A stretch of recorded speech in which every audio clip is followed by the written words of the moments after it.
और सप्त ऋषियों ने जब भगवान शिव को पार्वती चरित्र सुनाया तो भगवान शिव की समाधि लग गई, राम जी का ध्यान करने लगे। अब लीजिए, हुआ वही जिसका भय था। भगवान राम ने कहा था मेरी आज्ञा को हृदय में धारण करना, तो ऐसा हृदय में धारण किया कि फिर समाधि में ही चले गए। उसी समय तारकासुर नाम का राक्षस हुआ, देवताओं पर विजय प्राप्त कर ली उसने। देवता सब ब्रह्मा जी की शरण में गए। ब्रह्मा जी ने कहा भगवान शिव का पुत्र ही इसको मार सकता है। देवताओं ने कहा कर लो बात महाराज। शिव जी समाधि लगा के बैठे हैं और ये ब्रह्मा बाबा यहाँ पुत्र होने की कल्पना कर रहे हैं। अरे उनकी समाधि लगती है, पिछली बार लगी तो 87,000 वर्ष, कभी लाख। तजी समाधि शंभु अविनाशी, वह अविनाशी है। वो चाहे 87,000 की लगाएं, 87 करोड़ की लगाएं, क्या फर्क पड़ता है। तो कब उनकी समाधि खुलेगी, कब उनका विवाह होगा, कब बेटा होगा, तब तक हम ऐसे ही डोलते फिरेंगे। ब्रह्मा जी ने कहा नहीं नहीं ऐसा नहीं है, देखो एक काम तुम करो, एक काम हम करेंगे। देवताओं ने कहा क्या? ब्रह्मा जी ने कहा उनकी समाधि तुम भंग करवा दो और विवाह हम करवा देंगे।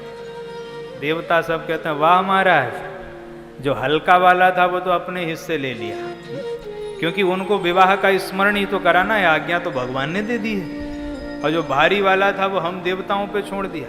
ये कैसे होगा?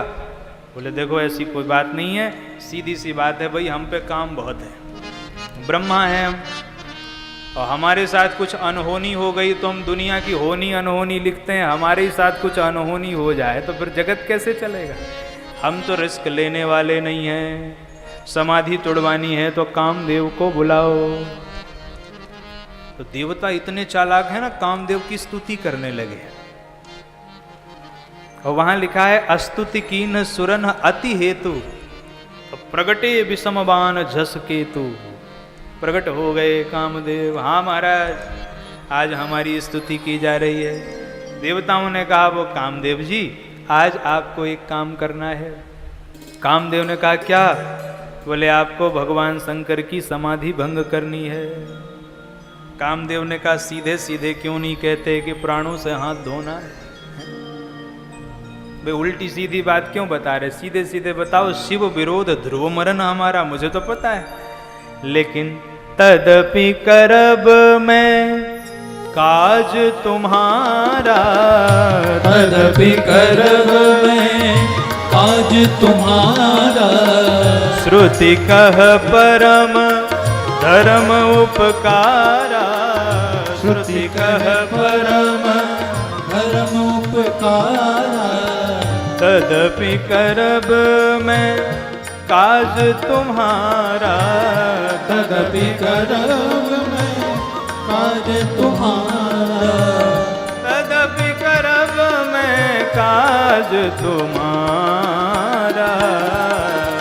तदपि करब मैं काज तुम्हारा। श्रुति कह परम धर्म उपकारा, श्रुति कह परम धर्म उपकारा। कामदेव तैयार हो गए कि हम आपका काम करेंगे, क्योंकि श्रुति भगवती कहती हैं कि परोपकार से बड़ा कोई धर्म नहीं है। तो प्रश्न ये उठता है कि फिर भगवान शिव ने कामदेव को जला के भस्म क्यों कर दिया? बोले देखो भैया, परोपकार करना तो बड़ी अच्छी बात है, लेकिन जब परोपकार में प्रदर्शन मिल जाता है तो उस परोपकार का सारा पुण्य नष्ट हो जाता है। कामदेव ने जब विचार किया कि मरना ही है तो क्यों ना जगत को अपना प्रभाव दिखा के मरूं, बस यही कमी रह गई। हाँ, कि जगत को प्रभाव दिखाने की जो बात है यही प्रदर्शन है। कामदेव ने ऐसा प्रभाव दिखाया कि अबला विलो कहीं पुरुष में जग पुरुष सब अबलामयम, दुई दंड भर ब्रह्मांड भीतर काम कृत कौतुक अयम। और गोस्वामी जी ने तो यहां तक लिख दिया कि धरी न काहूं धीर सबके मन मन सिज हरे। अरे गोस्वामी जी को लगा ये क्या लिख दिया मैंने, कि धरी न काहू धीर, सबके मन मन सिजहरे। क्या उस समय कामदेव के प्रभाव से कोई नहीं बच पाया? अब क्या करूं? अब लिख दिया है तो उसको मिटा भी नहीं सकते। और तब संत कहते हैं कि श्री हनुमान जी आए रात्रि में और उन्होंने दूसरी पंक्ति लिखी कि जे राखे रघुवीर तेई उबरे तेहि काल महा। कि भगवान रघुनाथ ने जिनको बचाया उस काल में वो ही बच पाए। तो कामदेव के परोपकार में प्रदर्शन मिल गया, इसीलिए भगवान शिव ने तीसरा नेत्र खोल करके कामदेव को भस्म कर दिया। बोल शंकर भगवान की।